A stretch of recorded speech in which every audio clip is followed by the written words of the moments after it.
ಎಲ್ಲ ಕರ್ಮಗಳಿಗೂ ಪ್ರೇರಕ ಯಾರು ಅಂತ ಹೇಳಿದರೆ ಭಗವಂತ. ಅವನಿಗಿಂತ ದೊಡ್ಡದಂತಹ ದೇವರು ಇಲ್ಲ. ಅಲ್ಲಿ ಆ ಗ್ರಹದಿಂದ ಏನು ಪ್ರೇರಣೆ ಬರ್ತದೆ ಅದನ್ನು ಪಡ್ಕೊಂಡು ಅದರಲ್ಲಿದ್ದ ದೋಷಗಳನ್ನು ನಿವಾರಣೆ ಮಾಡಿಕೊಂಡು ಈಗ ನಾವು ವಿದ್ಯಮಾನಗಳನ್ನು ನೋಡ್ತಾ ಇದ್ದೇವೆ.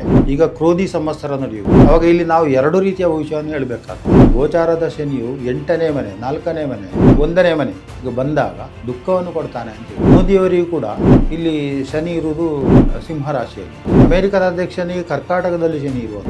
ಈ ಕಳೆದ 2.5 ವರ್ಷದಲ್ಲಿ ಕುಂಭರಾಶಿಯಲ್ಲಿ ಶನಿ ಸಂಚಾರಕಾಲದಲ್ಲಿ ಮರಣ ಸಮಾನ ಯೋಗ ಬಂದು ಗುಂಡು ಹೊಡೆದ್ರು. ಮೋದಿಯವರಿಗೆ ಈಗ ಪ್ರಾರಂಭ ಆಗ್ತಾ ಉಂಟು. ನಮ್ಮ ಕರ್ನಾಟಕದ ಮುಖ್ಯಮಂತ್ರಿ ಸಿದ್ದರಾಮಯ್ಯನವರಿಗೆ ಅವರಿಗೆ ಸಿಂಹರಾಶಿಯಲ್ಲಿ ಶನಿ ಇರುವುದು. ಈಗಾಗಲೇ ಅವರ ಮನಸ್ಸಿನ ಒಳಗಿನ ಸಂಕಟಗಳು ಏನು ಉಂಟು ಅದರಲ್ಲಿ ಜನರಿಗೆ ಅರ್ಥ ಆಗ್ತಾ ಉಂಟು.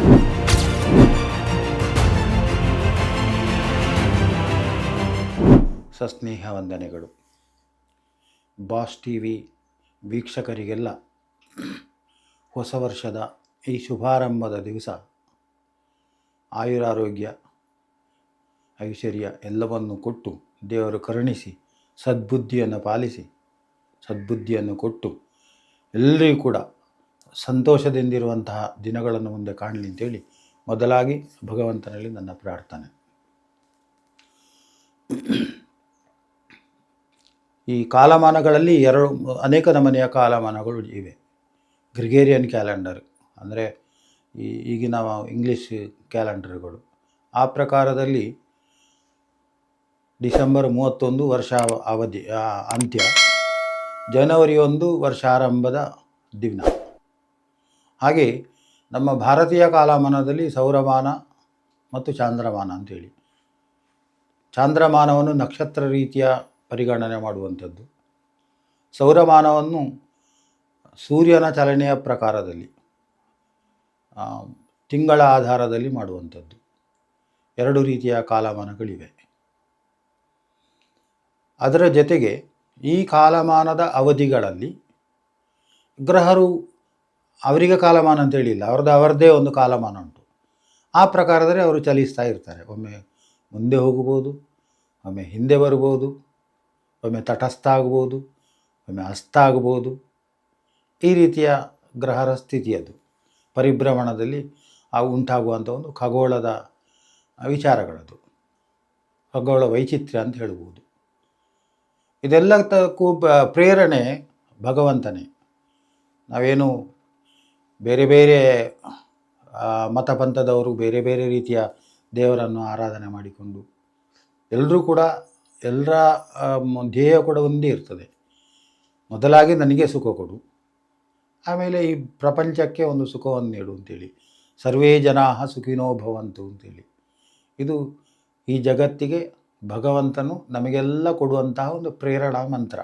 ಸರ್ವೇ ಜನಾ ಸುಖಿನೋ ಭವಂತು ಅಂತೇಳಿ. ಆ ಸುಖಿನೋ ಭವಂತು ಅಂತೇಳಿ ಆಗಬೇಕಿದ್ರೆ ಅನೇಕ ರೀತಿಯ ಜೆನೆಟಿಕ್ ಮೆಂಟಾಲಿಟಿಯವರು ಭೂಮಿಯ ಮೇಲೆ ಇರ್ತಾರೆ. ಒಬ್ಬ ಕಳ್ಳತನದಲ್ಲಿ ದೊಡ್ಡದಾಗಬೇಕು ಅಂತ ಇರ್ತಾನೆ, ಒಬ್ಬ ಸಾರ್ವಜನಿಕ ಸೇವೆಯಲ್ಲಿ ಮಾಡಬೇಕು ಅಂತ ಇರ್ತಾನೆ. ಮತ್ಸರಿಗಳು, ಕಾಮಾದಿ ಷಡ್ಗುಣಗಳುಳ್ಳವರು ಬೇರೆ ಬೇರೆ ರೀತಿಯ ಜನ ಇರ್ತಾರೆ. ಈ ಜೆನೆಟಿಕ್ ಬಿಹೇವಿಯರ್ ಆಧಾರದಲ್ಲಿ, ಬೆಳಕು ಒಂದೇ, ಜೆನೆಟಿಕ್ ಬಿಹೇವಿಯರ್ ಆಧಾರದಲ್ಲಿ ಅದು ಹೈಲೈಟ್ ಆಗ್ತದೆ. ಈಗ ಉದಾಹರಣೆಗೆ ಕಳ್ಳನಿಗೆ ರಾತ್ರಿ ಬಂತು ಅಂತ ಹೇಳಿದರೆ ಬಹಳ ಸಂತೋಷ ಆಗ್ತದೆ. ಸೂರ್ಯಾಸ್ತದ ಸಮಯದ ನಂತರ ಅವನ ಕಾರ್ಯ ಚಟುವಟಿಕೆಗಳು ಪ್ರಾರಂಭ ಆಗ್ತದೆ.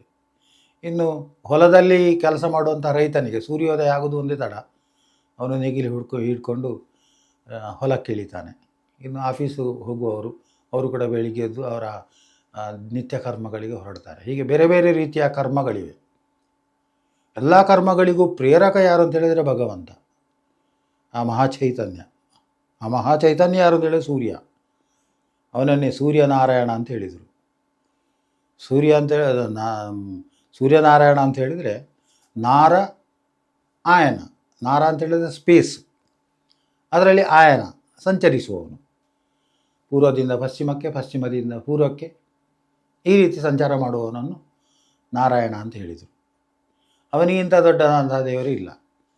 ಇವನಿಂದ ಪ್ರಕಟವಾಗುವಂತಹ ಕಿರಣಗಳು, ಸಹಸ್ರ ಕೋಟಿ ಕಿರಣಗಳು ಅವನು ಪ್ರಸಾರ ನಿರಂತರ ಮಾಡ್ತಾ ಇರ್ತಾನೆ. ಇದರಲ್ಲಿ ಇದು ಬೇರೆ ಬೇರೆ ಗ್ರಹಗಳಿಗೆ, ಆದಿತ್ಯ ಇದು ಕುಜಾದಿ ಗ್ರಹಗಳಿಗೆ, ಚಂದ್ರನಿಗೆ, ಇವರಿಗೆಲ್ಲ ಬೆಳಕನ್ನು ಅವನು ಕೊಡ್ತಾನೆ.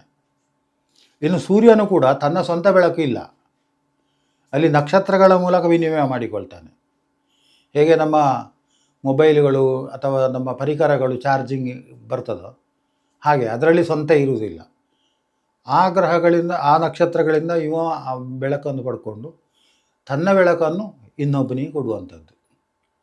ಅರ್ಥಾತ್ ಇದರಲ್ಲಿ ಒಂದು ಸಂದೇಶ ಮನುಷ್ಯನಿಗೆ ಏನು ಅಂತ ಹೇಳಿದರೆ, ನಮ್ಮದು ಸ್ವಂತ ಇಲ್ಲ, ಯಾರಿಂದಲೋ ಎರವಲು ಪಡ್ಕೊಂಡು ಬಂದದ್ದು, ಅದನ್ನು ನಾವು ಬಚ್ಚಿಡಬಾರ್ದು, ಅದನ್ನು ಇನ್ನೊಬ್ಬನಿಗೆ ಹಸ್ತಾಂತರಿಸಬೇಕು, ಹೇಳಬೇಕು. ಆವಾಗ ನಮ್ಮಲ್ಲಿ ಒಂದು ಕೃತಾರ್ಥ ಭಾವನೆ ಬರ್ತದೆ ಅಂತೇಳಿ. ಸೊ ಇಂಥದ್ದೆಲ್ಲ ಬರಬೇಕಿದ್ರೆ ನಮ್ಮ ನಿತ್ಯ ಆನ್ನಿಕಗಳು, ನಿಯಮ ನಿಷ್ಠೆಗಳು ಇದನ್ನೆಲ್ಲ ಮಾಡುವಂಥದ್ದು. ಇಲ್ಲಿ ಕುಜಾದಿ ಪಂಚಗ್ರಹರಲ್ಲಿ ನಾವು ವಿಶೇಷವಾಗಿ ನೋಡಬೇಕಾದದ್ದು ಮಂದಗ್ರಹರು, ಒಂದು ಶನಿ, ಇನ್ನೊಂದು ಗುರು, ಆಮೇಲೆ ರಾಹುಕೇತುಗಳು ಕಾಲ್ಪನಿಕ ಗ್ರಹರು, ಅವರು ಕೂಡ ಬಹಳ ಪ್ರಾಮುಖ್ಯತೆ ಉಂಟು ಅವರಿಗೆ ಕೂಡ. ಅವರ ಸಂಚಾರಗಳು, ಗುರುವಿನ ಸಂಚಾರ, ಶನಿಯ ಸಂಚಾರ ಇದೆಲ್ಲ ಬಹಳ ಪ್ರಾಮುಖ್ಯ. ಇನ್ನು ನಿತ್ಯ ತಿಂಗಳಿಗೊಮ್ಮೆ ತಿರುಗುವವರು ಇರ್ತಾರೆ, ಬುಧ, ಶುಕ್ರ, ಚಂದ್ರ, ಇವರೆಲ್ಲ ಶೀಘ್ರ ಗ್ರಹರು. ರವಿ 30 ದಿನಗಳಿಗೊಮ್ಮೆ ಒಂದು ಭಾವವನ್ನು ದಾಟ್ತಾನೆ. ಈ ರೀತಿ ಅವರವರ ಕೆಲಸವನ್ನು ಅವರವರು ಮಾಡ್ತಾ ಇದ್ದಾರೆ. ನಾವೇನು ಮಾಡಬೇಕು ಅಂತ ಹೇಳಿದರೆ, ಅವರು ಏನು ಪ್ರೇರಣೆ ಕೊಡ್ತಾರೆ ಅದನ್ನು ಸದ್ವಿನಿಯೋಗಿಸಿ ಪ್ರಪಂಚಕ್ಕೆ ಕೊಡುವಂಥದ್ದು ನಮ್ಮ ಕೆಲಸ. ಅಂದರೆ ನಾವೊಂದು ನೀವೀಗ ಮೀಡಿಯಾದವರು ಇದ್ದಾಗೆ ನಾವೇನು ಹೇಳ್ತೇವೆ ಅದನ್ನು ಪ್ರಸಾರ ಮಾಡಿ 10 ಜನರಿಗೆ ಕೊಟ್ಟಾಗೆ ನಾವು ಕೂಡ ಒಂದು ಮೀಡಿಯಾ. ಅಲ್ಲಿ ಆ ಗ್ರಹದಿಂದ ಏನು ಪ್ರೇರಣೆ ಬರ್ತದೆ ಅದನ್ನು ಪಡ್ಕೊಂಡು ಅದರಲ್ಲಿದ್ದ ದೋಷಗಳನ್ನು ನಿವಾರಣೆ ಮಾಡಿಕೊಂಡು ಒಳ್ಳೆಯ ವಿಚಾರಗಳನ್ನು ಜಗತ್ತಿಗೆ ಕೊಡುವಂಥದ್ದು. ಇದರಲ್ಲಿ ಒಂದು ಕೃತಾರ್ಥತೆ ಬರ್ತದೆ. ಕೃತಾರ್ಥತೆಯೇ ನಿಜವಾದ ಜೀವನ ಅಂತ ಹೇಳ್ಬೋದು. ನೋಡಿ, ಈಗ ನಾವು ವಿದ್ಯಮಾನಗಳನ್ನು ನೋಡ್ತಾ ಇದ್ದೇವೆ. ಈಗ ಕ್ರೋಧಿ ಸಂವತ್ಸರ ನಡೆಯುವುದು, ನಾಳ್ದು ಏಪ್ರಿಲ್ನವರೆಗೆ ಕ್ರೋಧಿ ಸಂವತ್ಸರ ನಡೆಯುವುದು. ಆವಾಗ ಇಲ್ಲಿ ನಾವು 2 ರೀತಿಯ ಭವಿಷ್ಯವನ್ನು ಹೇಳಬೇಕಾಗ್ತದೆ. ಜನವರಿ 1ಕ್ಕೆ ನಾವು ಭವಿಷ್ಯವನ್ನು ಹೇಳಿದರೂ ಕೂಡ ಅಲ್ಲಿ ಏಪ್ರಿಲ್ವರೆಗೆ ಒಂದು ಭವಿಷ್ಯ ಬೇರೆ, ಏಪ್ರಿಲ್ ನಂತರ ಸೌರಮಾನ ಪದ್ಧತಿಯಲ್ಲಿ ಬರುವಂಥ ಇದು ನಮ್ಮ ಭಾರತೀಯ ಪಂಚಾಂಗದಲ್ಲಿ ಬರುವಂತಹ ಪದ್ಧತಿಯ ಪ್ರಕಾರದಲ್ಲಿ ಅಲ್ಲಿ ಯುಗಾದಿ ಅಂತ ಹೇಳ್ತೇವೆ ನಾವು, ಅಲ್ಲಿ ಇನ್ನೊಂದು ಭವಿಷ್ಯಗಳು ಬರ್ತದೆ. ಹಾಗೆ ಒಂದು ವರ್ಷದಲ್ಲಿ 2 ರೀತಿಯ ಭವಿಷ್ಯಗಳನ್ನು ಕೂಡ ನಾವು ತುಲನೆ ಮಾಡಿಕೊಂಡು ಮೇಲನ ಮಾಡಿಕೊಂಡು ನಾವು ಅದನ್ನು ಹೇಳಬೇಕಾಗ್ತದೆ. ಈ ಕ್ರೋಧಿ ಸಂವತ್ಸರ ಕಳೆದ 8 ತಿಂಗಳಿಂದ ಕ್ರೋಧಿ ಸಂವತ್ಸರ ನಡೀತಾ ಉಂಟು. ಈಗಾಗಲೇ ಅದರ ಅನುಭವವನ್ನು ನಾವು ಪ್ರತ್ಯಕ್ಷವಾಗಿ ಪಡ್ಕೊಂಡಿದ್ದೇವೆ. ಮಧ್ಯ ಏಷ್ಯಾದಲ್ಲಿ ನಡೆದಂತಹ ಕ್ರೂರ ಕೃತ್ಯಗಳು, ಹತ್ಯಾಕಾಂಡಗಳು, ಬಾಂಬ್ ದಾಳಿ, ರಷ್ಯಾದಲ್ಲಿ ಬೇರೆ ಬೇರೆ ಕಡೆಯೆಲ್ಲ ಏನೇನು ಆಗ್ತಾ ಉಂಟು. ಈಗ ನಿನ್ನೆ ಮೊನ್ನೆ ಬಾಂಗ್ಲಾದೇಶದಲ್ಲಿ, ಆಮೇಲೆ ಪಾಕಿಸ್ತಾನದಲ್ಲಿ. ಇದಕ್ಕೆಲ್ಲ ಕಾರಣ ಏನು ಅಂತ ಹೇಳಿದರೆ ಗ್ರಹಗಳ ಪರಿಣಾಮವೇ. ಗ್ರಹಗಳ ಸ್ಥಿತಿಯನ್ನು, ಅವರು ಕೊಡುವಂತಹ ಪ್ರೇರಣೆಯನ್ನು ದುರುಪಯೋಗ ಮಾಡಿಕೊಳ್ಳುವಂಥದ್ದು. ನಾವು ಜ್ಯೋತಿಷ್ಯರು ಇರುವುದು ಯಾವುದಕ್ಕೆ ಅಂತ ಹೇಳಿದರೆ, ಇಂತಹ ಸಂದರ್ಭಕ್ಕೆ ಇಂತಹ ಗ್ರಹರು ಇಂಥ ಜಾಗದಲ್ಲಿ ಬರ್ತಾರೆ, ಅವನು ಇಂತಹ ಒಂದು ಬೆಳಕನ್ನು ಕೊಡ್ತಾನೆ, ಅದನ್ನು ನೀವು ಸದ್ವಿನಿಯೋಗಿಸಿಕೊಳ್ಳಿ. ಯಾವುದೋ ಕೆಟ್ಟ ಬೆಳಕು ನಿಮಗೆ ಬಂತು ಅಂತ ಹೇಳಿದಾದರೆ ಆವಾಗ ನೀವು ಅದಕ್ಕೆ ಬೇಕಾದಂತಹ ಪರಿಹಾರಗಳನ್ನು, ಪೂಜೆ ಪರಿಹಾರ ಅಂತ ನಾನು ಹೇಳುವುದಿಲ್ಲ, ತಾಳ್ಮೆ, ಸಂಯಮ, ನಿಯಮ ಪಾಲನೆ ಇದೆಲ್ಲ ಪರಿಹಾರಗಳು. ಆ ಪರಿಹಾರಗಳನ್ನೆಲ್ಲ ಮಾಡಿಕೊಂಡು ಆ ಕಷ್ಟಗಳನ್ನು ನಿವಾರಣೆ ಮಾಡಿಕೊಳ್ಳಿ ಅಂತೇಳಿ. ಈಗ ವಿಶೇಷ ಅಂತ ಹೇಳಿದರೆ, ನಾವು ಈಗ ಪ್ರಾರಂಭದಲ್ಲಿ ಒಟ್ಟಿಗೆ ಒಂದು ಭವಿಷ್ಯವನ್ನು ಹೇಳುವ, ನಂತರ ರಾಶಿ ಭವಿಷ್ಯಗಳನ್ನು ಆಯಾ ರಾಶಿಗಳಿಗೆ ಏನೇನು ಅಂತ ಹೇಳುವ. ಒಟ್ಟಿನಲ್ಲಿ ಏನಾಗಿದೆ ಅಂತ ಹೇಳಿದರೆ, ಈ ಗುರು ಈ 1.5 ವರ್ಷದಲ್ಲಿ ಹುಚ್ಚರಾಗಿ ಒಮ್ಮೆ ಹಿಂದೆ ಹೋಗೋದು, ಒಮ್ಮೆ ಮುಂದೆ ಬರೋದು, ಒಮ್ಮೆ ಹಿಂದೆ ಹೋಗೋದು, ಒಮ್ಮೆ ಮುಂದೆ ಬರೋದು. ಗುರುವಿನ ಕಾರಕತ್ವ ಏನು ಅಂತ ಹೇಳಿದರೆ, ಒಂದು ಕರ್ಮಕ್ಕೆ ಪ್ರೇರಣೆ ಕೊಡುವವನು, ಇನ್ನೊಂದು ಮತಿಗೆ ಪ್ರೇರಣೆ ಕೊಡೋ ಜ್ಞಾನಕಾರಕ ಗುರು. ಈ ಜ್ಞಾನವೇ ಅದಲು ಬದಲಾಗಿ ಬಿಡ್ತದೆ. ಇವತ್ತು ಸರಿ ಇದ್ದವ ನಾಳೆ ಸರಿ ಇರುವುದಿಲ್ಲ. ಕ್ಷಣಂ ಪಿತ್ತಂ ಕ್ಷಣಂ ಚಿತ್ತಂ ಅಂತೇಳಿ ಒಂದು ಕ್ಷಣದಲ್ಲಿ ಬದಲಾಗಿ ಬಿಡ್ತಾರೆ. ನಾವೀಗ ನೋಡ್ತಾ ಇದ್ದೇವೆ. ಅಮೇರಿಕಾದಲ್ಲಿ ಪ್ರಾರಂಭದಲ್ಲಿ ಡೊನಾಲ್ಡ್ ಟ್ರಂಪ್ ಎಷ್ಟು ಭಾರತಕ್ಕೆ ಹತ್ತಿರ ಇದ್ದ, ಇನ್ಯಾರೋ ಅವನಿಗೆ ಆಗದವರು ನಮ್ಮ ಹತ್ತಿರ ಬಂದರು ಅಂತ ಹೇಳಿಕೊಂಡು ಅವನು ಕಿಡಿಕಾರಲಿಕ್ಕೆ ಶುರು ಮಾಡಿದ್ದಾನೆ. ಇದೇನಾಗ್ತದೆ, ಇಡೀ ಜಗತ್ತಿನ ಜನತೆಗೆ ದುಷ್ಪರಿಣಾಮ ಬೀರ್ತದೆ. ಅದನ್ನು ಅವನು ಯೋಚನೆ ಮಾಡೋದಿಲ್ಲ, ತನ್ನ ವೈಯಕ್ತಿಕವಾಗಿ ನೋಡ್ತಾನೆ. ಅಂದರೆ ಈ ಗ್ರಹಗಳು ಕೊಡುವಂತಹ ಪ್ರೇರಣೆ ಏನುಂಟು ಅದು ನಮ್ಮ ಮೇಲೆ ಪ್ರೇರಣೆ ಬೀರ್ತದೆ. ಅದನ್ನು ನಾವು ಜಗತ್ತಿಗೆ ಕೊಡುವಾಗ ವೈಯಕ್ತಿಕವನ್ನು ನಾವು ಹಿಡ್ಕೊಳ್ಬಾರ್ದು. ಅದನ್ನು ತುಲನೆ ಮಾಡಿ ಮೇಲನ ಮಾಡಿಕೊಂಡು ಒಳ್ಳೆಯದನ್ನು ಜಗತ್ತಿಗೆ ಕೊಡುವಂಥದ್ದು. ಇದು ಪ್ರತಿಯೊಬ್ಬ ಮನುಷ್ಯನ ಕರ್ತವ್ಯ. ಹಾಗೆಂದೇಳಿ ಇದನ್ನು ಕೇವಲ ಜ್ಯೋತಿಷ್ಯರು ಮಾತ್ರ ತಿಳ್ಕೊಡುವುದಲ್ಲ. ನಾವು ಹೇಳುವುದನ್ನು ಕೂಡ ನೀವು ಕೇಳಿಕೊಂಡ್ರೆ ಆಯಿತು. ನೀವು ಕೂಡ ಪ್ರೇರಕ ಪ್ರೇರಯಾಮಾಣ ಸ್ವಪ್ರೇರಿತ ಅಂತೇಳಿ ಆ ರೀತಿಯಲ್ಲಿ ನಡೀತಾ ಹೋದರೆ ಎಲ್ಲವೂ ಕೂಡ ಜಗತ್ತು ಕ್ಷೇಮಕ್ಕೆ ಬರ್ತದೆ. ನಮ್ಮ ಪೂಜಾ ಮಂತ್ರಗಳಲ್ಲಿ ಒಂದು ವಿಚಾರ ಹೇಳ್ತಾರೆ ಕೊನೆಗೆ, ಕಾಲೇ ವರ್ಷತು ಪರ್ಜನ್ಯ, ಕಾಲ ಕಾಲಕ್ಕೆ ಮಳೆ ಬರಬೇಕು. ಒಳ್ಳೆ ಬೇಸಿಗೆಗಾಲದಲ್ಲಿ ಮಳೆ ಬಂದರೆ ಪ್ರಯೋಜನ ಇಲ್ಲ, ಹಾಗೆ ಮಾಡಬೇಡ. ಕಾಲೇ ವರ್ಷತು ಪರ್ಜನ್ಯ, ಪೃಥಿವೀ ಸಸ್ಯಶಾಲಿನಿ, ಸಸ್ಯಗಳಿಗೆ ನೀರು ಬೇಕು, ಯಾವಾಗ ಹೇಗೆ ಬೇಕು ಅಂತ ಹೇಳುವಂಥದ್ದು ಅಲ್ಲಿ ಇರ್ತದೆ. ಒಳ್ಳೆಯ ಫಲ ಬರುವಂಥ ಹೊತ್ತಿನಲ್ಲಿ ಸಾಕಷ್ಟು ನೀರು ಮೇಲೆ ಹಾಕಿದರೆ ಫಲ ಹಾಳಾಗಿಬಿಡ್ತದೆ. ಕಾಲೇ ವರ್ಷದ ಪರ್ಜನ್ಯ ಪೃಥಿವೀ ಸಸ್ಯಶಾಲಿನಿ. ಇಷ್ಟೆಲ್ಲ ಆದರೆ ದೇಶೋಯಂ ಕ್ಷೋಭರಹಿತಾಂ, ಇಡೀ ಪ್ರಪಂಚವೇ ಕ್ಷೋಭೆ ಇಲ್ಲದಂತಹ ಇದಾಗ್ತದೆ. ಸಜ್ಜನ ಸಂತು ನಿರ್ಭಯ, ಪ್ರತಿಯೊಬ್ಬನಲ್ಲಿಯೂ ಕೂಡ ಒಂದು ಸ್ವಾಭಿಮಾನ ಸ್ವತಂತ್ರತೆ ಇದೆಲ್ಲ ಇದ್ದರೆ ಅವನಿಗೆ ಭಯ ಇರುವುದಿಲ್ಲ. ಸಜ್ಜನ ಸಂತು ನಿರ್ಭಯ. ಪುತ್ರಣ ಸಂತು, ಮಕ್ಕಳಿಲ್ಲದವರಿಗೆ ಮಕ್ಕಳಾಗಬೇಕು, ಪೀಳಿಗೆ ಬೆಳೀಬೇಕು. ಇದೆಲ್ಲ ನಾವು ದೇವರ ಹತ್ರ ಪ್ರಾರ್ಥನೆ ಮಾಡೋದು. ನಾನು ಪೂಜೆ ಮಾಡುವಂಥ ಉದ್ದೇಶ ಇದಕ್ಕೆ. ನಾಳೆ ನನಗೆ ಶ್ರೀಮಂತಿಗೆ ಬರಬೇಕು, ಮಾಳಿಗೆ ಮನೆ ಬರಬೇಕು ಅದಲ್ಲ. ಅದೆಲ್ಲ ಆದರೆ ನಮಗೆ ಬರ್ತದಂತ ಕೇಳಲಿಕ್ಕಿಲ್ಲ, ಅದು ಬಂದೇ ಬರ್ತದೆ. ಈಗ ನಾನು ನಿಮಗೇನಾದರೂ ಒಳಿತನ್ನು ಮಾಡಿದರೆ ನೀವು ಸುಮ್ಮನೆ ಇರ್ತೀರಾ? ನಮಗೇನಾದರೂ ಕೊಟ್ಟೇ ಕೊಡ್ತೀರಿ. ಒಂದು ತೆಂಗಿನ ಮರಕ್ಕೆ ನೀರು ಹಾಕಿದರೆ ಅದು ಬೆಳೆದು ಒಳ್ಳೆಯ ಫಲವನ್ನು ಕೊಟ್ಟರೆ ನಾವು ತಗೊಳ್ಳೋದಕ್ಕೇನು ಅಡ್ಡಿ ಇಲ್ಲ, ಅದು ಬೀಳಿಸ್ತದೆ ಕೆಳಗೆ, ಈಗ ನಿನಗೊಂದು ಅಂತ ಹೇಳಿಕೊಂಡು. ಸೊ ಇಂಥ ಮನೋಭಾವನೆಗಳು ಬರಲಿಕ್ಕೆ ಅದು ಪ್ರಕೃತಿಯದು. ಅದನ್ನು ಉಪಯೋಗಿಸಲಿಕ್ಕೆ ಈ ಗ್ರಹ ಗೋಚಾರ ಸ್ಥಿತಿಯನ್ನು ನಾವು ಅವಲೋಕನ ಮಾಡಬೇಕು, ವಿಮರ್ಶೆ ಮಾಡಿಕೊಳ್ಬೇಕು.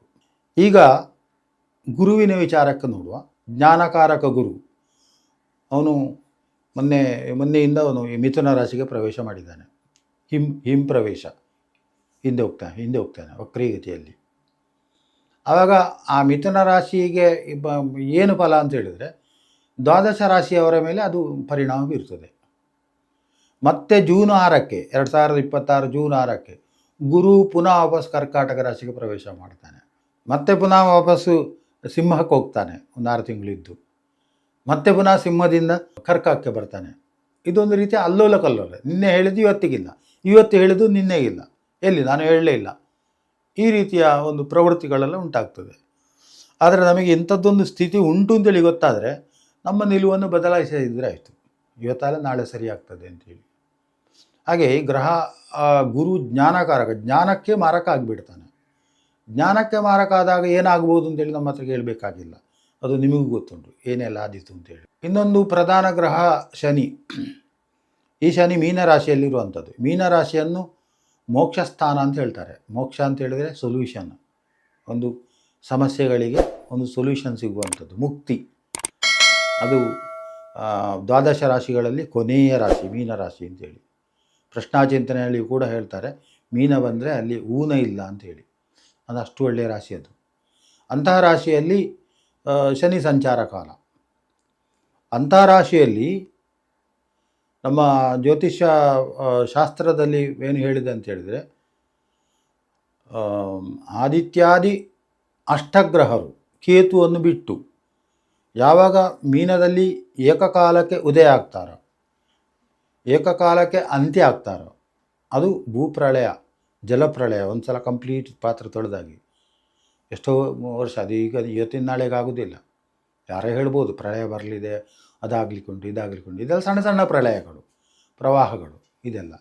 ಸೊ ಆ ದಿವಸವೇ ಬೇರೆ, ಅದು ಮೋಕ್ಷ ಕಾರಕ ಜಾಗ ಆಗ್ತದೆ. ಅದು ಈ ಗುರು ಮಿಥುನ ರಾಶಿಗೆ ಬಂದಾಗ ಒಂದು ಫಲ, ದುಸ್ವಭಾವ, ಹೌದೋ ಅಲ್ವೋ ಈ ರೀತಿ.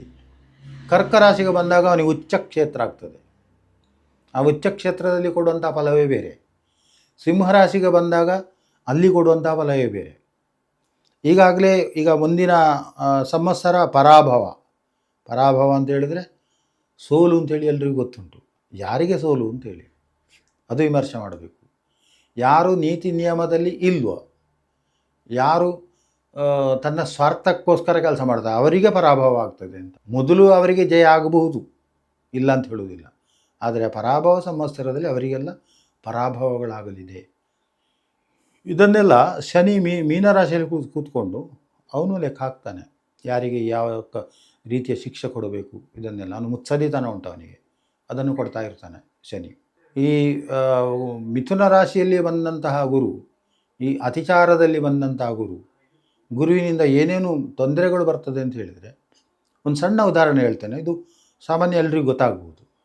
ಪ್ರೀಮೆಚೂರು ಬೇಬಿ, ಆಮೇಲೆ ಸಂತಾನದಲ್ಲಿ ಸಮಸ್ಯೆಗಳು ಉಂಟಾಗುವಂಥದ್ದು, ಆಮೇಲೆ ಸಂತಾನ ಬೇಡ ಅಂತ ಹೇಳಿ ಆಗುವಂಥದ್ದು, ಒಮ್ಮೆ ಬೇಕು ಅಂತೇಳಿ ಆಗ್ತದೆ, ಈಗ ಇಲ್ಲ ಬೇಡ ಬೇಡ ಅಂತ ಹೇಳಿ ಆಗುವಂಥದ್ದು.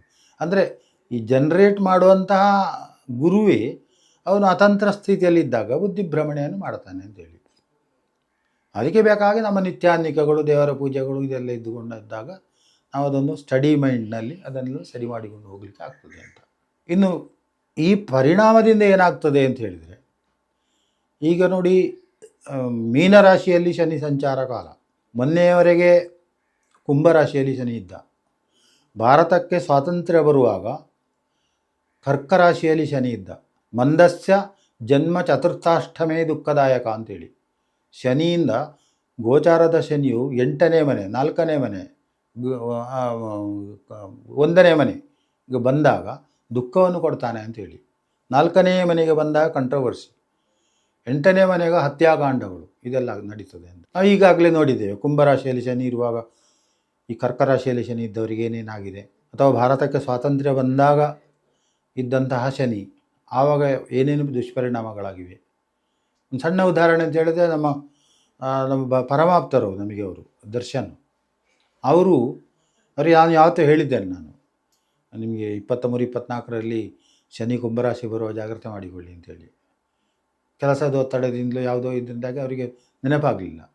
ಒಂದು ಸಣ್ಣ ವಿಚಾರಕ್ಕೆ ಹಿಡ್ಕೊಂಡು ಅದರಲ್ಲಿ ದೊಡ್ಡ ಪ್ರಮಾದವೇ ಆಯಿತು, ಈ ಕಷ್ಟ ಅನುಭವಿಸ್ತಾ ಇದ್ದಾರೆ.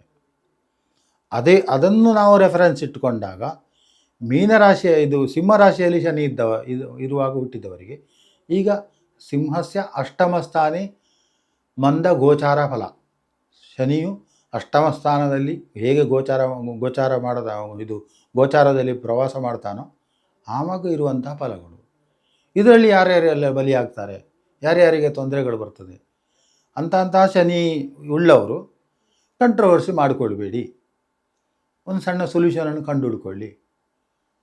ಈಗ ನಿಮಗೆ ಸಾಧಾರಣ ವೀಕ್ಷಕರಿಗೆ ಒಂದು ಅರ್ಥ ಆಗಬೇಕಿದ್ರೆ, ತುಂಬ ಹೆಜ್ಜೆನುಗಳು ಎದ್ದೇಳ್ತವೆ, ಆವಾಗ 1-2 ಹೆಜ್ಜೆನು ಬಂದರೆ ನಾವು ಹೊಡೆದು ಕೊಲ್ಲಬಹುದು. 1000 ಬಂದರೆ ನಾವು ಹೀಗೇನು ಮಾಡ್ತೀರಿ? ಅದಕ್ಕೆ ಬೇಕಾದಂಥ ವ್ಯವಸ್ಥೆ, ಒಂದು ಹೊಗೆ ಹಾಕುವಂಥದ್ದು, ಕಂಬಳಿ ಒದ್ದುಕೊಳ್ಳುವಂಥದ್ದು, ಏನಾದರೂ ಮಾಡಿ ಅಲ್ಲಿಂದ ಎಸ್ಕೇಪ್ ಆಗುವಂಥದ್ದು, ಇದು ಒಂದೇ ದಾರಿ. ಜಾಣರು, ದೇವರ ಒಂದು ಅನುಗ್ರಹ ಇದ್ದವರು ಹೇಗಾದರೂ ಎಸ್ಕೇಪ್ ಆಗ್ತಾರೆ. ಎಲ್ರಿಗೂ ತೊಂದರೆ ಬರ್ತದೆ ಅಂತ ಹೇಳಲಿಕ್ಕಾಗೋದಿಲ್ಲ. ಮೋದಿಯವರಿಗೂ ಕೂಡ ಇಲ್ಲಿ ಶನಿ ಇರುವುದು ಸಿಂಹರಾಶಿಯಲ್ಲಿ, ಅದು ಇನ್ನೂ ಪ್ರಾರಂಭ ಆಗಬೇಕು ಸಂಕಟಗಳು. ಮೋದಿಯವರ ದೇಹಕ್ಕೆ ಸಂಕಟ ಬರುವುದಿಲ್ಲ, ಮೋದಿಯವರಿಗೆ ಏನೂ ಆಗೋದಿಲ್ಲ. ಆದರೆ ಮೋದಿಯವರು ತನ್ನ ದೇಹವನ್ನು ದೇಶಕ್ಕೆ ಸಮರ್ಪಣೆ ಮಾಡಿದವರು. ಆವಾಗ ಯಾವ ಭಾಗದಲ್ಲಿ ತೊಂದರೆ ಬಂದರೂ ಕೂಡ ಅದು ಮೋದಿಗೆ ನೋವೇ ಆಗ್ತದೆ. ಅಮೇರಿಕದ ಅಧ್ಯಕ್ಷನಿಗೆ ಕರ್ಕಾಟಕದಲ್ಲಿ ಶನಿ ಇರುವಂಥದ್ದು. ಈ ಕಳೆದ 2.5 ವರ್ಷದಲ್ಲಿ ಕುಂಭರಾಶಿಯಲ್ಲಿ ಶನಿ ಸಂಚಾರ ಕಾಲದಲ್ಲಿ ಮರಣ ಸಮಾನ ಯೋಗ ಬಂದು ಹೋಯಿತು. ಗುಂಡು ಹೊಡೆದ್ರು, ಏನೋ ಸ್ವಲ್ಪ ದರದಲ್ಲಿ ತಪ್ಪಿ ಹೋಯಿತು. ಈಗ ಇಡೀ ಪ್ರಪಂಚವೇ ನಿಷ್ಠುರಕ್ಕೆ ಬಿದ್ದಿದೆ. ಇದೆಲ್ಲ ಸಮಸ್ಯೆಗಳು. ಆದರೆ ಇನ್ನು ಅದು ಸಾಲ್ವ್ ಆಗ್ತದೆ, ಅದು ಮೀನಕ್ಕೆ ಬಂದಾಗ ಸಾಲ್ವ್ ಆಗ್ತದೆ. ಮೋದಿಯವರಿಗೆ ಈಗ ಪ್ರಾರಂಭ ಆಗ್ತಾ ಉಂಟು. ಹೀಗೆ ಒಬ್ಬೊಬ್ಬರಿಗೆ ಒಂದೊಂದು ರೀತಿಯ ರೂಪದ ಸಮಸ್ಯೆಗಳು. ನಮ್ಮ ಕರ್ನಾಟಕದ ಮುಖ್ಯಮಂತ್ರಿ ಸಿದ್ದರಾಮಯ್ಯನವರಿಗೆ ಅವರು ಜಾತಕದಿಂದ ಇಲ್ಲ, ನಾವು ಹುಟ್ಟಿದ ಗೊತ್ತಿಲ್ಲ ಅಂತ ಹೇಳಿದರೂ ಕೂಡ ನಮ್ಮಲ್ಲಿ ಅದರ ಲಭ್ಯ ಇದೆ. ಅವರಿಗೆ ಸಿಂಹರಾಶಿಯಲ್ಲಿ ಶನಿ ಇರುವಂಥದ್ದು. ಈಗಾಗಲೇ ಅವರ ಮನಸ್ಸಿನ ಒಳಗಿನ ಸಂಕಟಗಳು ಏನುಂಟು ಅದೆಲ್ಲ ಜನರಿಗೆ ಅರ್ಥ ಆಗ್ತಾ ಉಂಟು. ಅವರು ಹೇಳಿ ಏನು ಸಮಸ್ಯೆ ಇಲ್ಲ ಅಂದರೆ, ಅದು ರಾಜಕಾರಣಿಗಳು ಎಲ್ಲ ಹೇಳುವಂಥದ್ದೇ, ಯಾಕೆಂದರೆ ಗೊಂದಲ ಆಗಬಾರ್ದು ಅಂತೇಳಿ. ಅಂತಹ ಸಮಸ್ಯೆಗಳನ್ನು ಇನ್ನೂ ಅನುಭವಿಸಲಿಕ್ಕೆ ಉಂಟು. ಹೀಗೆ ಪ್ರಧಾನವಾಗಿರುವವರು, ಒಂದು ಸಮಾಜದ ಜವಾಬ್ದಾರಿ ಹೊತ್ತವರು, ಅವರು ಎಲ್ಲ ದೃಷ್ಟಿಕೋನಗಳಿಂದ ಕೂಡ ಸರಿ ಮಾಡಿಕೊಂಡು ಹೋಗಬೇಕು. ಈಗ ಅವರು ತಪ್ಪು ಮಾಡಿಬಿಟ್ರೆ, ಮೋದಿಯವರು ತಪ್ಪು ಮಾಡಿಬಿಟ್ರೆ ಇಡೀ ಜನ ಅನುಭವಿಸಬೇಕಾಗ್ತದೆ. ಆವಾಗ ಜನರಿಗೂ ಕೂಡ ಇಲ್ಲಿ ನಮ್ಮ ದೇಶದಲ್ಲಿ ಎಷ್ಟೋ ಕೋಟ್ಯಾಂತರ ಜನ ಸಿಂಹರಾಶಿಯಲ್ಲಿ ಜನಿಸಿದವರು ಇರ್ತಾರೆ. ಸಿಂಹರಾಶಿ ಸಿಂಹರಾಶಿಯಲ್ಲಿ ಶನಿ ಇರುವಾಗ ಜನಿಸಿದವರಲ್ಲಿ ಇರ್ತಾರೆ, ಅವರಿಗೆಲ್ಲ ತೊಂದರೆಗಳು ಬರ್ತದೆ. ಹೀಗೆ ತೊಂದರೆಗಳ ಸ್ವರೂಪವನ್ನು ನಾವು ಬೇರೆ ಬೇರೆ ರೀತಿಯಲ್ಲಿ ನೋಡಿಕೊಂಡು ಹೋಗಬೇಕಾಗ್ತದೆ. ಇದಕ್ಕೆ ನಿಯಮ ಪಾಲನೆ ಅಂತ ಹೇಳೋದು. ನಿಯಮ ತಪ್ಪಿದಾಗ ನಿಯಮ ಪಾಲಕ ಒಬ್ಬ ಇರ್ತಾನೆ, ಅವನೇ ಯಮಧರ್ಮರಾಯ, ಯಮ ನಿಯಮ ಅಂತ ಹೇಳ್ತಾರೆ. ಅವನಿಗೆ ಅವಕಾಶ ಮಾಡಿಕೊಟ್ಟಾಗೆ ಆಗ್ತದೆ. ನಾವೇನಾದರೂ ತಪ್ಪು ಮಾಡದಿದ್ದರೆ ಪೊಲೀಸರು ಬರ್ತಾರಾ? ಬರುವುದಿಲ್ಲ. ಅವರಲ್ಲಿ ದಾರಿಯಲ್ಲಿ ಹೋಗ್ತಾ ಇದ್ರು ಕೂಡ ನಮ್ಮನ್ನು ನೋಡುವುದಿಲ್ಲ ಅವರು. ನಾವು ತಪ್ಪು ಮಾಡಿದಾಗ ಅವರು ನೇರವಾಗಿ ನಮ್ಮಲ್ಲಿಗೆ ಬರ್ತಾರೆ. ಯಾಕಂದರೆ ಅದು ಅವರ ಡ್ಯೂಟಿ, ಅದು ಅವರು ನಮ್ಮನ್ನು ಗಮನಿಸಲೇಬೇಕಾಗ್ತದೆ. ಸಮಾಜದ ಶಾಂತಿಯನ್ನು ಕಾಪಾಡಲಿಕ್ಕೆ ಬೇಕಾಗಿ ಇರುವವರು. ಅದೇ ರೀತಿ ಪ್ರಪಂಚದ ಶಾಂತಿಯನ್ನು ಇದು ಮಾಡಲಿಕ್ಕೆ ಇರುವವರು ಯಮಧರ್ಮರಾಯ. ಆಗ ಅವನು ಒಬ್ಬರ ಮೂಲಕ ಒಬ್ಬರನ್ನು ಕೊಲ್ಲಿಸ್ತಾನೆ. ಇಸ್ರೇಲಿಗೆ ಇವರು ನರಹಂತಕರೆಲ್ಲ, ಮಧ್ಯ ಪ್ರಾಚ್ಯದವರೆಲ್ಲ ಒಂದು ವರ್ಗ ಇದೆ, ರಾಕ್ಷಸ ವರ್ಗ, ಅವರೆಲ್ಲ ಮಾಡಿದರು. ಆವಾಗ ಇಸ್ರೇಲನ್ನು ಎಬ್ಬಿಸಿದರು, ಇಸ್ರೇಲ್ನವರು ಹೊಡೆದಾಕಿದರು. ಆ ಕಡೆ ರಷ್ಯಾದಲ್ಲಿ, ಈ ಕಡೆ ಬಾಂಗ್ಲಾದೇಶದಲ್ಲಿ ಹಿಂದೂಗಳ ಮೇಲೆ ದೌರ್ಜನ್ಯಗಳು. ಹಾಗೆಂದೇಳಿ ಎಲ್ಲ ಮುಸ್ಲಿಮರು ಮಾಡಿದ್ದಾರೆ ಅಂತ ನಾನು ಹೇಳಲಿಕ್ಕಾಗೋದಿಲ್ಲ. ಅಧಿಕಾರದಾಹಿಗಳು, ಧನದಾಹಿಗಳು ಇವರೆಲ್ಲ ಸೇರಿಕೊಂಡು ಮಾಡುವಂಥದ್ದು. ಇದನ್ನೆಲ್ಲ ನಾವು ಅರ್ಥ ಮಾಡಿಕೊಂಡ್ರೆ ಖಂಡಿತವಾಗಿ ಕೂಡ ಗಲಾಟೆ ಆಗಲಿಕ್ಕಿಲ್ಲ. ಎಲ್ಲರೂ ಬೊಬ್ಬೆ ಹೊಡೆದ್ರೆ ಅಲ್ಲೋ ಬೊಬ್ಬೆ ಅಂತೇಳಿ ಆಗುವಂಥದ್ದು. ಏನೋ 4-5 ಜನ ಬೊಬ್ಬೆ ಹೊಡೆದ್ರೆ ಏನೋ ಹುಚ್ಚ ಅಂತ ಹೇಳ್ತಾರೆ ಅಷ್ಟೇ. ಎಲ್ಲರೂ ಬೊಬ್ಬೆ ಹೊಡೆದ್ರೆ ಸ್ವಲ್ಪ ಅರ್ಥ ಜಾಸ್ತಿ ಬರ್ತದೆ. ಸೊ ಇಂಥದ್ದೆಲ್ಲ ಪ್ರಾಪಂಚಿಕವಾದಂತಹ ವಿದ್ಯಮಾನಗಳಿಗೆ ಪ್ರೇರಕರೇ ನವಗ್ರಹರು. ಸೂರ್ಯನಿಂದ ತನ್ನ ಶಕ್ತಿಯನ್ನು ಪಡ್ಕೊಂಡು, ಸೂರ್ಯನು ನಕ್ಷತ್ರಗಳಿಂದ ಶಕ್ತಿಯನ್ನು ಪಡ್ಕೊಂಡು, ಸೂರ್ಯನು ತನ್ನ ಶಕ್ತಿಯನ್ನು ಗ್ರಹಗಳಿಗೆ ಕೊಟ್ಟು, ಆ ಗ್ರಹಗಳು ನಮ್ಮ ಮೇಲೆ ಪರಿಣಾಮ ಬೀರ್ತದೆ. ಇನ್ನೊಂದು ವಿಚಾರ ಇದೆ, ಯಾರು ಎಷ್ಟು ಹೊಡ್ಕೊಂಡ್ರೂ ಕೂಡ ಭೂಮಿಗೆ ಏನಾಗುವುದಿಲ್ಲ. ಸ್ವಲ್ಪ ದಿವಸ ಅಲ್ಲಿ ಮಲಿನತೆ ಇರ್ತದೆ ಅಷ್ಟೇ, ಮತ್ತೆಲ್ಲ ತೊಳೆದೋಗ್ತದೆ ಅದು. ಅದನ್ನು ನಾವು ಮೊದಲು ತಿಳ್ಕೊಳ್ಬೇಕು. ನನ್ನಿಂದಾಗಿ ಭೂಮಿ ಅಲ್ಲ, ನಾನು ಭೂಮಿಗೆ ಸೇವೆ ಮಾಡಬೇಕು ಅಂತೇಳಿ. ಇನ್ನೊಂದು ಬಹಳ ಪ್ರಾಮುಖ್ಯದ ವಿಚಾರ ಅಂತ ಹೇಳಿದ್ರೆ, ಈಗ ಒಂದು ಮಂತ್ರವೇ ಆಗಿದೆ, ಧರ್ಮದೊಟ್ಟಿಗೆ ರಾಜಕೀಯ ಇರಬಾರ್ದು, ಧರ್ಮ ಬೇರೆ, ಅದನ್ನು ಬೆರಕೆ ಮಾಡಬಾರ್ದು ಅಂತ ಹೇಳುವಂಥದ್ದು ಒಂದು ರಾಜಕೀಯದ ಮಂತ್ರ ಆಗಿದೆ. ಸಾಮಾನ್ಯವಾಗಿ ವೇದಿಕೆಯಲ್ಲಿ ನಿಂತಾಗ ಎಲ್ಲರೂ ಹೇಳುವಂಥದ್ದು. ನಾನು ಕೇಳ್ತೇನೆ, ಧರ್ಮ ಅಂತ ಹೇಳಿದ್ರೆ ಯಾವುದು?